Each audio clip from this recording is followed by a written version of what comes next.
आप ही लोग जानबूझकर इस तरह- इनके पास तो सबका खाता खेसड़ा रहता है ना, तो वहाँ तो पहुँचे हुए सारे लोग हम ही लोग के आदमी थे। वो मुर्दाबाद जो कर रहे थे तब तो ये प्रकट हो गया कि वहाँ भी मांझी साहब के लोग थे। तो ये और क्या चाहिए कि उनके सभा में भी हमारे ही लोग हैं। रत्नेश सदा को मुख्यमंत्री जी ने किस तरह से बेइज्जत किया, यही तो हम कहना चाह रहे हैं कि लगातार सदन से लेकर के सदन के बाहर तक वो जिस तरह से मंत्री रहते हुए रत्नेश सदा को फिर से जिस तरह से उन्होंने तुम तराक किया, मांझी साहब को तो किया सो किया। अरे भाई, वो कह देंगे वही सही हो जाएगा क्या? दुनिया में कोई ऐसी सरकार नहीं हो सकती। भारत के प्रधानमंत्री हैं और भी कई मुख्यमंत्री हैं, वो अपने मंत्री को तुम तराक करेंगे। भीम संसद जेडीयू ने आयोजन किया और मिलर ग्राउंड में काफ़ी भीड़ भी नज़र आई, लेकिन सवाल ये भी है कि मांझी जी का जनाधार बच रहा है या खिसक गया, क्योंकि ये बात हम नहीं बल्कि बिहार सरकार के मंत्री ने कहा है और इस बात को कहा है कि मांझी जी परेशानी में हैं और अपने परिवार के लिए परेशानी में थे। बात करेंगे हमारे साथ मांझी जी के पार्टी के प्रवक्ता हैं, हम के राष्ट्रीय प्रवक्ता हैं श्याम सुंदर सरन। उनसे कि आखिरकार क्या जनाधार बच रहा है आप लोग का?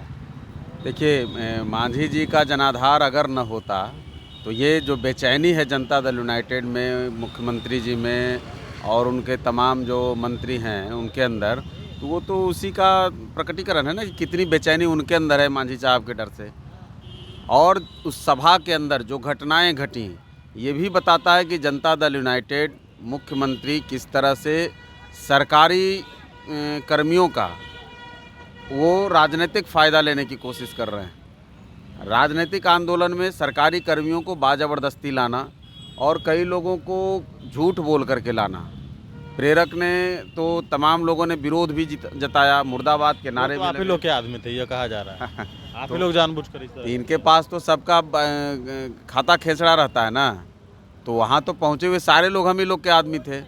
वो मुर्दाबाद जो कर रहे थे तब तो ये प्रकट हो गया कि वहाँ भी मांझी साहब के लोग थे। तो ये और क्या चाहिए कि उनके सभा में भी हमारे ही लोग हैं।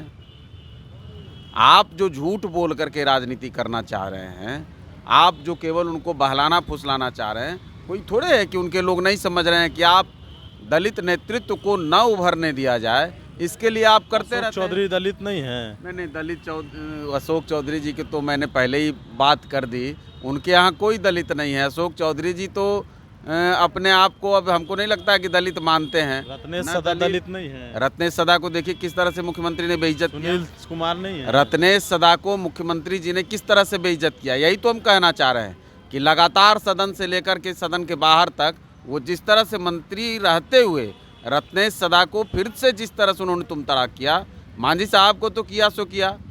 सदन के बाहर एक मिनिस्टर, अरे भाई, वो कह देंगे वही सही हो जाएगा क्या? दुनिया में कोई ऐसी सरकार नहीं हो सकती। भारत के प्रधानमंत्री हैं और भी कई मुख्यमंत्री हैं, वो अपने मंत्री को तुम तराक करेंगे। मंत्री ने तो कुछ संवैधानिक नहीं कहा। अधिकार नहीं है। मंत्री ने तो कुछ नहीं कहा। अब मंत्री ने तो उनको तो बेचारे उनका स्वाभिमान नहीं है क्या? नहीं, अब नहीं होगा। अगर होता, उनको तो बेचारे को मंत्री बनाए तो वो कई दिन तक रोते रहे, उनको विश्वास नहीं था।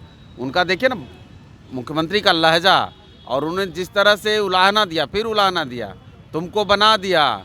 अरे बना दिया जिसने तुमको बना दिया, जिस जनता के बल पर आप मुख्यमंत्री बने बैठे हैं, जिन नेताओं की कुर्बानी को भी तो बनाया था नीतीश कुमार। उन्होंने थोड़े बनाया था, पार्टी ने बनाया था। कौन, किस पार्टी ने? पार्टी ने उनको बना कर रखा हुआ है।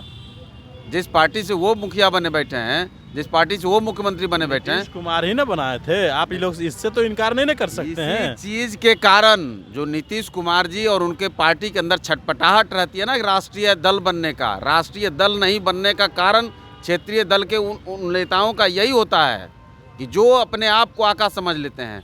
भारतीय जनता पार्टी में और कांग्रेस पार्टी में तो कितने मंत्री मुख्यमंत्री बन रहे हैं। तो आपके अंदर जो ये अहम हो जाता है ना, हमने बना दिया, मेरे आगे दुनिया न थी, न है, न रहेगी, ये जो उनके अंदर का एक आत्मबोध है, आत्मज्ञान है, वो तो उनको धाराशाही कर देगा। 118 से आज 41 पर है, दूसरे के कह लीजिए कृपा से है, और फिर भी घमंड नहीं जा रहा है। चलिए, हमारे साथ हम पार्टी के राष्ट्रीय प्रवक्ता श्याम सुंदर सरन थे। मनीष फोनेशन के साथ नमस्कार।